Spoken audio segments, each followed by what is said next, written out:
Our next talk is someone who is part of the Colorado blockchain community and a complete rock star in Ethereum. It is my honor and privilege to welcome David Knott to the stage. David is working, amongst other things, including Plasma, on VIPRE, which is designed to be a new language that builds in formal verification and addresses a lot of these security problems that we've had with smart contracts at the root. This is going to be super awesome, and let's have David do it. Thank you so much, Kent. That was sweet. I feel warm and fuzzy inside after that. Cool. Awesome. So first, I'm just going to start by addressing the question on everyone's mind. Is it VIPER or VYPER? It used to be VIPER, but it turns out, shocker, another language had that name. So we took the high road and have started to shift gears towards VIPRE with a Y. And so that's what I'm going to be talking about today. VIPRE is a safety-first smart contract programming language for Ethereum. I'm having a blast working on it, and hopefully some of you will choose to code in it for your smart contracts for this hackathon. And yeah, this is going to be fun. So we'll start with a little history. For those who attended the past talks, you might remember this, but if you don't, here goes. So how kind of smart contract creation works right now is you have high-level smart contract programming languages such as Serpent, Solidity, and VIPRE. Don't use Serpent and use VIPRE soon in production, but not yet. These languages compile down to EVM bytecode, and then they're run in the EVM, which is basically a single-threaded computer that's run around the world, which is super cool. But nothing is for free. And so to prevent denial of service attacks, so basically angry people who want to hurt, in this case, Ethereum, we basically have to limit their power to kind of take up the bandwidth of Ethereum. And to do that, we use gas. So basically, whenever someone sends a transaction on Ethereum, they have to basically pay with Ether, which is a cryptocurrency, and they pay in denominations of gas. And so they're basically paying for the bandwidth they're taking up on the Ethereum network. Each opcode of the Ethereum virtual machine has a specific gas cost. Sum those together, you get the total gas cost of a transaction. Super cool stuff. But there's another snake in this story, and that snake is Serpent. Serpent is a smart contract programming language that's also Pythonic, and it looks something like this. Any Python devs out there may recognize some of this syntax, hopefully. And so some facts about Serpent. It's written in C++. It has Pythonic syntax. Unfortunately, it was never widely adopted. And this is one of the reasons why down the road it was deemed unsafe by a security audit, because there was never really a big enough community of developers behind the project to keep it up to date with Ethereum security standards. Yeah, and after it was deemed unsafe, it was a little too late because Augur already had quite a bit of money in production using Serpent smart contracts. And so after this audit came out, the choice was made, as opposed to fixing up Serpent and making it safe, that it'd be easier, less costly, to simply switch their smart contracts to Solidity. And so they did that, and yeah. Even Vitalik, the creator of Serpent, said, don't use it. He tweeted, "I now consider Serpent outdated tech." So if you learn two things from my talk, the second thing should be, don't use Serpent. It's dangerous. You'll lose money. Which is not fun. So now I'm going to get into what you all came here for. I'm going to talk about VIPRE. the smart contract programming language that is awesome, and I'm about to tell you why. So when designing Vyper, there were a few things that were prioritized. A, security. B, language and compiler simplicity. And C, auditability. And I'm just going to go through this and explain why. So security, the main principle that Vyper uses is that it actually limits and cuts down developer choices significantly, because a lot of times you don't actually need the freedom that a Turing-complete language provides when you're writing smart contracts. So the goal is basically to make it super easy for developers to write simple, safe contracts, and using some of the more kind of niche features it's a double-edged sword. You can do cool stuff, but you can also lose a bunch of money, or it's a lot easier to write unsafe code. So Vyper disallows a lot of those things.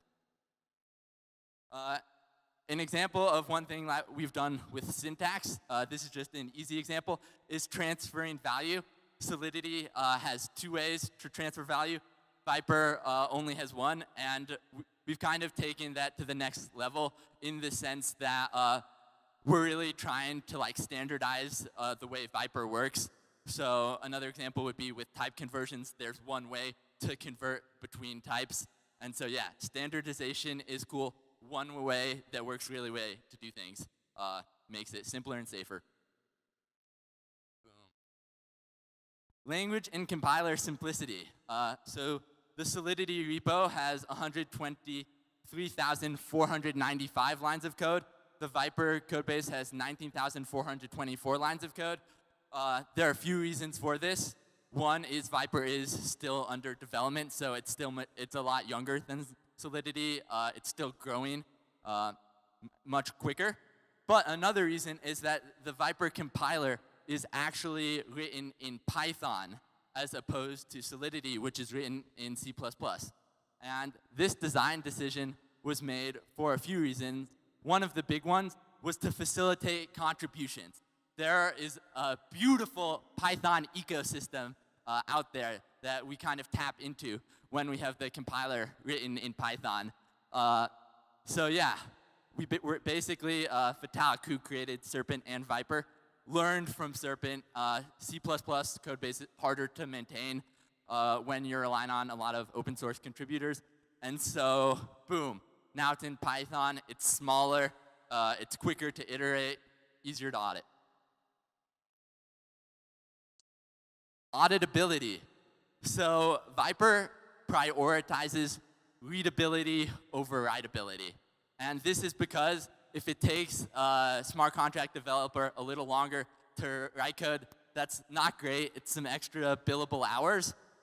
But if your security auditor, who's one of your last lines of defense, has a harder time reading your code or has to hold more things in their head, they're more likely to make a mistake, and that can lead to large consequences. In most cases, large monetary losses in some form or another. So, facts. Written in Python, Pythonic syntax. Production soon. It's currently feature complete.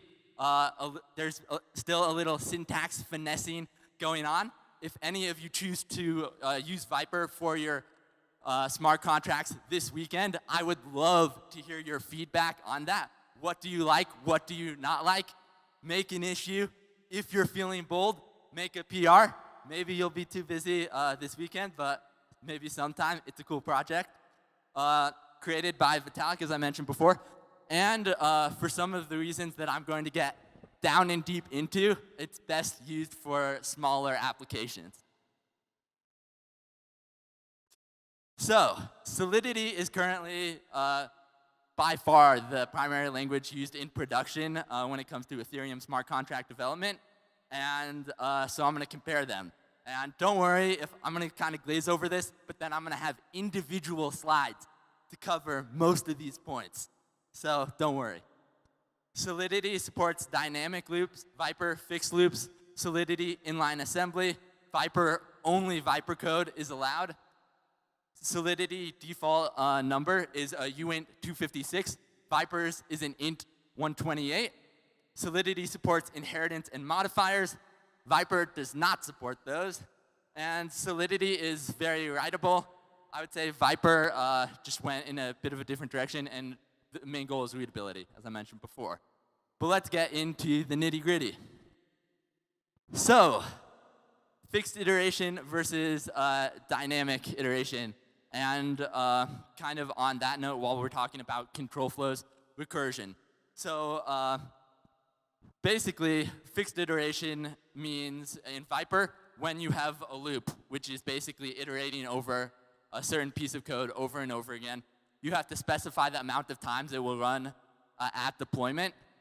With Solidity, you can do it dynamically. So someone could run 10 times. Someone else could put in run something 100 times. And yeah, it's more flexible, but it opens up a lot of potential attacks. It makes it harder to estimate gas. And kind of on that same note, VIPRE disallows recursion. So I don't really want to get into what recursion is right now, but for those of you who know what it is, it's basically like another form of looping. And yeah, Solidity allows it, awesome and flexible, but it can be dangerous. Recursion can be tricky sometimes, and it can open up the doors for some potential attacks. Cool. Inline assembly. So we're going to start using Bob now. So normal language, we have give Bob $100. That's pretty simple, clear. Everyone should be able to understand that. Here we have the phonetic form of that. Give Bob $100. Exact same meaning, but it's a lot harder for read. Anyone reading this is a lot more likely to make mistakes, and that's kind of how I think of inline assembly. Granted, it does allow developers a lot of freedom and flexibility. VIPRE basically says if you need that, go elsewhere. But if you want to stay safe and you don't need that kind of super granular flexibility, use us because down the road, it'll make your code safer, especially in audits. It's a lot easier to look over like Solidity or VIPRE than it is inline assembly when you're dealing with like memory management stuff. Is this overriding this? Easy example would be the delegate call opcode, which is in inline assembly. And it's, once again, super cool to use. But if you don't use it correctly, very quickly you can take the sad path. And yeah, not fun.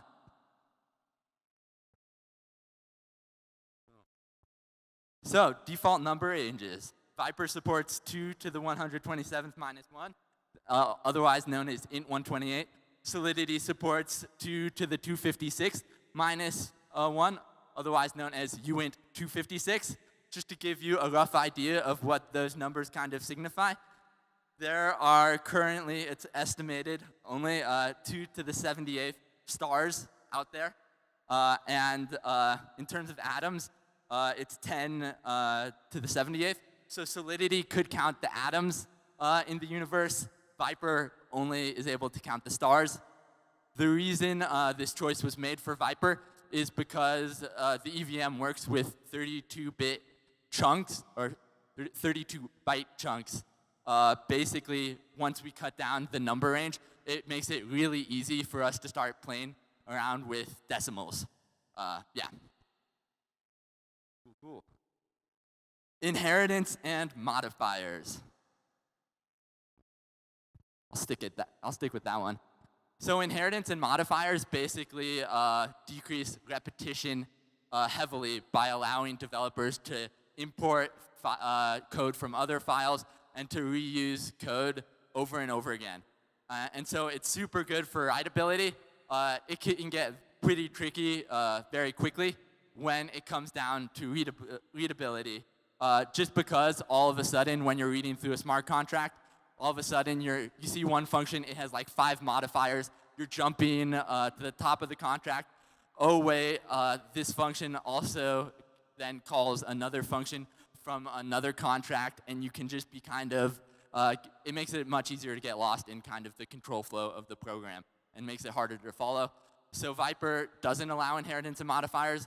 So if you're doing stuff that you would use inheritance for. Your code will be more repetitive, but that is basically a design choice, and hopefully your code will be easier to read.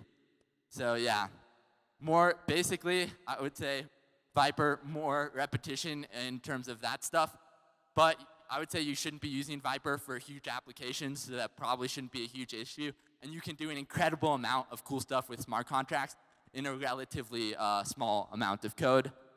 Yeah, one of the things that you notice most, I would say, when using Vyper is kind of when I write Solidity, I use modifiers for permissions. So only the owner of this is allowed to access this function.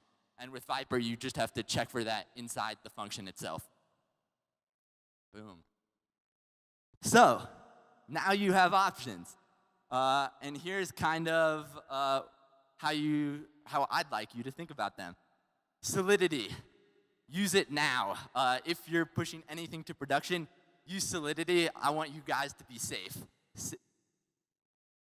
It's great for minimizing repetition. Inline assembly offers a lot of flexibility. You basically gain access to the entire Turing-complete language when you're using Solidity. So yeah, it's super flexible, super cool, super great for low-level optimizations, if that's what your smart contract requires. And it's JavaScript-like. So if you're like, yes, JavaScript, you might want to go more towards Solidity. Vyper, smaller applications, readability, and it's Pythonic. So what's happening now with Vyper? Why isn't it production ready? And the answer is, right now we're still thinking a lot about the best way to be compatible with Solidity contracts, because Solidity is the golden standard right now for how Ethereum smart contracts are made, and because there are so many applications using UN 256, basically we have to make it super smooth for Vyper contracts 128 to basically interact with the different number range, because we want people who deploy Vyper contracts, we want them to be able to talk back and forth super easily. We're in the process of, so ABIs are basically interfaces that are used to call smart contracts, and so we're in the process of changing from the decimal type to a fixed type, which is basically means converting from a relatively high-level decimal representation to a more low-level bytes decimal representation. We're doing the final preparation for a code freeze. So unlike with Serpent, where it was audited once it was in production, Vyper will be audited before that. We're very happy about that. We're still working on edge case testing as more people start to play around with Vyper. There are always fun bugs that we get to solve popping up all over the place. And documentation. Yeah, anyone who tries to use Vyper this weekend, the documentation has come a long way, but it's not there yet. And so it's a work in progress. Boom. This guy. So Jax could not be here with us because he lives in South Africa. And so, yeah, he has his own thing going on. But he's working full-time on Vyper. He's killing it on a daily basis. Like, if you guys submit an issue, he might be one of the guys who responds. Super, super cool guy. And the future of Vyper. The future is up to all of you. Hopefully, some of you have been convinced to take kind of the fun path and play around with Vyper a bit during this hackathon. Any questions? And I can do questions now, or I could do some live coding and then do questions.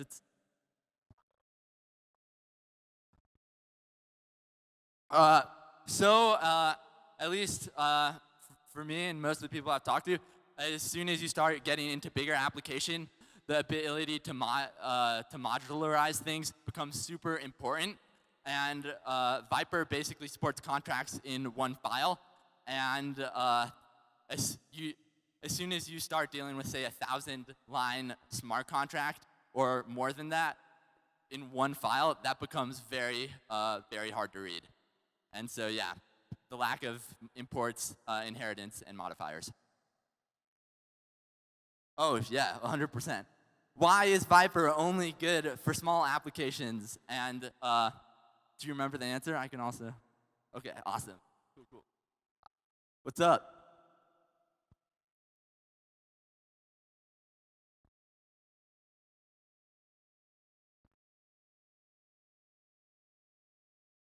Yeah, 100%. So, yeah, the decision was made because, oh, sorry. So, why int 128 when the world is using uint 256? Why did we decide to be different? And it's basically because it's a lot easier to support decimals because we're dealing with 32 bytes. So basically, reducing the number range we're storing allows us to jump over into the decimal ranges significantly easier. Does that? Oh yeah, hope that answered. What's up?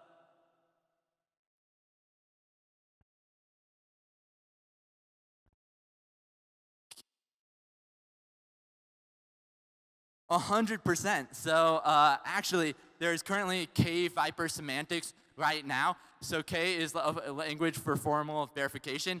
And so a formally verified version of Vyper is currently being worked on. And yeah, it's a work in progress. They're helping us catch a lot of bugs that might have been overlooked at first initially. And so yeah, we're kind of working with them. And yeah, it's awesome.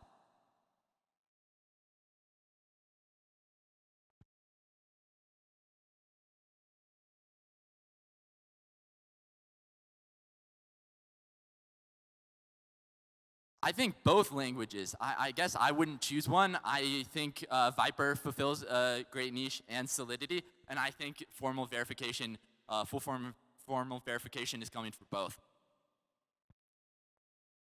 Oh yeah, what's up?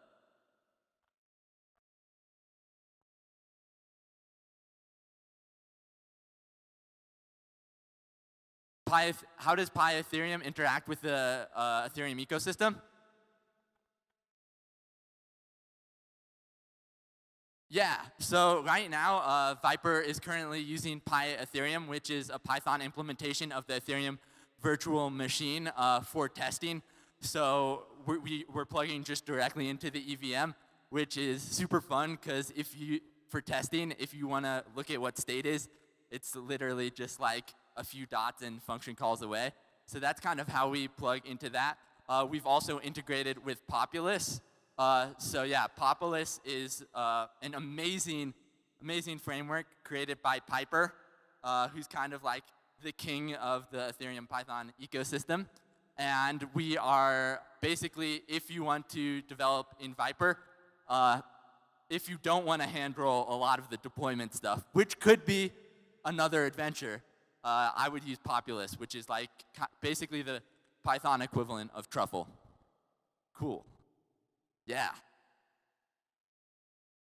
Yeah.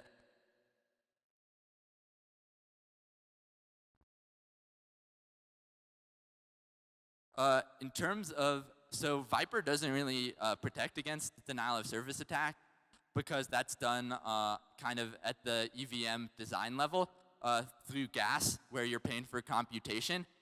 So yeah, dynamic arrays, creating them is relatively expensive in gas. It costs gas, and so you couldn't, say, have a while loop pushing to an array because you'd run out of gas, and then your transaction would fail. Does that answer your question? Awesome. What's up?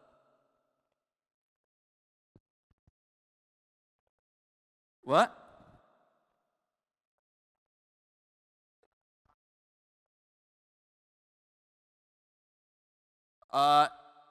No dynamic. I would say like, so right now Vyper does support structs.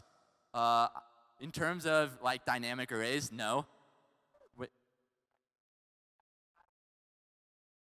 A static array of strings. Right now, I'm quite sure Vyper does. We don't have the strings type, so you use bytes, but you can support strings in that in a static array. Yeah. Cool. I can show you guys some tools. I'm pretty pumped about that. Or I can keep answering questions. It's really, it's kind of a choose your own adventure type of thing. But here, if I can see the clicker. So, a community contributor has been so kind. You guys can't read that at all. I can barely read that. But, okay, that's a little better. So a community contributor has been super awesome and created a VIPRE online compiler. Once again, you should not use this for production. This is not the same as Remix because it's basically, we haven't worked out how we're going to basically take the Python compiler and run it client side. So this works. You guys could use it at the hackathon as an easy way to kind of dip your toes into VIPRE. But in production, it's insecure because you're relying on kind of a trusted party and a server. So yeah, this is an amazing tool. I use it sometimes. It's quite fun. Here is the VIPRE documentations. If you want to get like deeper down into the code base, I would check out the VIPRE, read the docs. And finally, if you actually want to use VIPRE, the easiest way is probably through Populous. And yeah, I'll show you guys.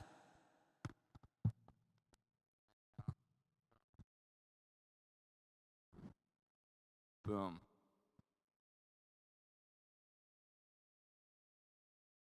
So it's as simple as creating a virtual environment in Python, which I highly recommend you do for all Python projects, because otherwise your stuff will get destroyed. And then right now, because VIPRE is always changing, the easiest way to do it is to just install it from the GitHub repo itself, which is awesome. I already have it installed in another tab. Surprise, so we don't have to wait. And then, yeah. Basically, you can just, there's a command line interface. So if you want to compile VIPRE contracts, you can basically type VIPRE and then the path to your contract. So in this case, we have the contract, a greeter contract. And yeah.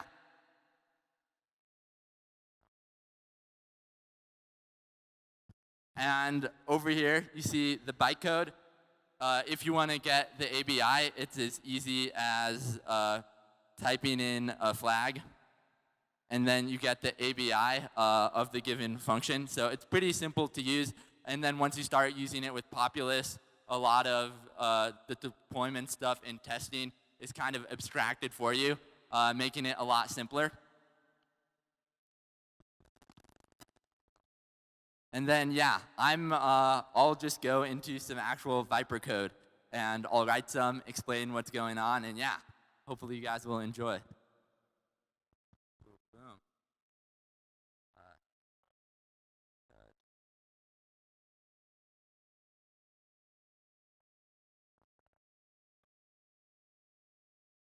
Boom. Boom. So something to keep in mind is that we're able to utilize the Python syntax highlighting because we are using the Python AST parse module. And so that's why, as of right now, we're using .v.py. Just we're kind of picking off the Python syntax highlighting. And so to start writing a VIPRE contract, I would say at the very top, you want to declare your state variables, so anything that you want in state. So for this, we'll have an owner with an address. And then let's say we want anyone to be able to access that owner through the chain. We'll create a getter for it using public. And then we'll basically create a function for it. Let's say we want only the owner to be able to call this function. So we'll call this function foo. And then we'll assert self.owner. So we're sticking with Python, and we're going to call the owner here. And assert basically checks, it checks something has to be true. If it's not true, it will throw a revert, which basically ends the transaction, refunds the gas you have remaining for the computation, and basically leaves the state as it was when you first started the transaction. So assert self.owner equals a given address. We'll create an init function where we basically declare the owner, so we're able to check for it later. And so you're just able to set state variables, pretty simple. We'll use message.sender. Message.sender is the same in Solidity, and it basically allows you to access the environment of the transaction. So message.sender gives you access to where the transaction is coming from. Just a quick note, message.value would give you access to any ether sent in the transaction. So you can kind of play around with those things. So here we'll set self.owner equals message.sender. Now we'll check for it here. And so we'll check that message.sender. So only the owner can call this. And then we'll return you're the owner.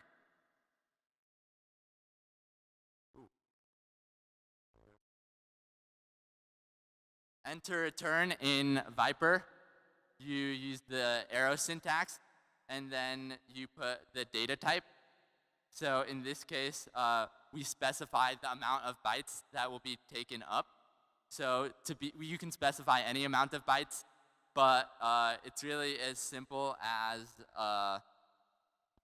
but just for simplicity, we'll keep it at like 40 bytes, just because it's a lot shorter than that. And so that's one Vyper function. Vyper has a lot of cool built-in functionality that I will show you with a more complex contract that I won't code in front of you. So this is a market maker contract. It's a super cool contract. It basically allows someone to create a contract, deposit ether and a given token in it, and then anyone can call the contract to basically sell ether, get a token, or sell a token and get ether. And yeah, so it's super cool, great way to kind of like decentralize, create liquidity on chain. And yeah, so as you see here, I'm just gonna take that back. So, as you can see here, we're basically declaring the state variables on top. So we're keeping track of total ETH quantity, total token quantity, and then we're creating getters for those. Then we're creating the invariant, which is basically it's basically a value that is set on initiation of the contract when you basically multiply message.value times total quantity to basically get the rate at which they'll be exchanged between each other. And yeah, super cool. And then, so when we're starting it off, as you see here, you put in the token address, you put in the token quantity, and then you do a typical transfer from, which this is Solidity compatible. And so you're basically able to reach into an ERC20 contract and retrieve tokens from it. And then now this smart contract will have ownership of both the ether and the tokens that the owner is depositing. This does not use the current Vyper init functionality. It basically does it by using straight asserts. So it can't be called twice because we're setting the invariant within this block.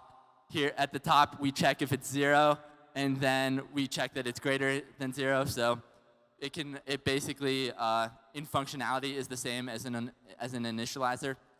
Then here we have decorators. So this is basically how Vyper, how we state function visibility. Every function has to be either public or private. This is to prevent mistakes where someone could leave a function without one of those, and it if it defaulted to private, that would be bad because then someone who's not supposed to get to it could potentially call it, and once again, potential money loss. And so, yeah, this app public does what you could probably guess. It makes it public, and then app payable allows a given function to accept Ether. And so without that app payable, it will just throw if you try sending Ether to a given function in a contract. And so as you see, what's going on in ETH2 tokens is basically the owner of this contract gets a small fee for providing liquidity. Then you basically you calculate the new totals between ETH and the token. So basically now the contract has more ETH, less tokens, so the exchange rate changes due to arbitrage, which is super cool. And then you basically send the person who sent ETH tokens in return at the given exchange rate. And it's the same with tokens to ETH. So the way this basically adjusts with market prices, which are always changing, is through arbitrage. So people basically constantly ping this contract, arbitraging it, and that's how it stays balanced with current market prices, which is super cool. And then finally, when the owner is tired of providing liquidity, maybe they want to buy a new car with the fees they received from providing this liquidity, they just call owner withdraw. Once again, we're checking that message.sender is the self.owner. And yeah, just sending the tokens to the owner and then destroying the contract. And I don't know, to me this is a pretty cool, great example of Vyper because it's a fairly small contract, but it really highlights a lot of functionality and kind of how readable Vyper can be and the big things you can do in only a little bit of code. Yeah. Cool, cool. Oh, yeah. Cool. Yeah, that's basically a general overview of Vyper. I'm happy to go more into detail in more code. I can answer more questions, or yeah, it's up to you guys. Yes. What? That has been, right now, no. If you could write your own decorators, that could basically point against it is that it would open up the possibility where people could basically write misleading code and like call a decorator one thing, but it could actually do another thing. So in an effort to be safe, no. But that feature has been discussed because, kind of as I mentioned before, especially when you're dealing with permissions, it's super nice to be able to reuse the same permissions and checking various things. And so, yeah, one middle ground that's been discussed is basically by increasing the number of like supported decorators to include support for permissions. Yeah, super cool. Awesome. Well, I had a blast presenting with you guys. I really hope someone uses Vyper. If you do, I will help you out if you have any issues. And yeah, this is going to be an awesome hackathon, so it's been fun.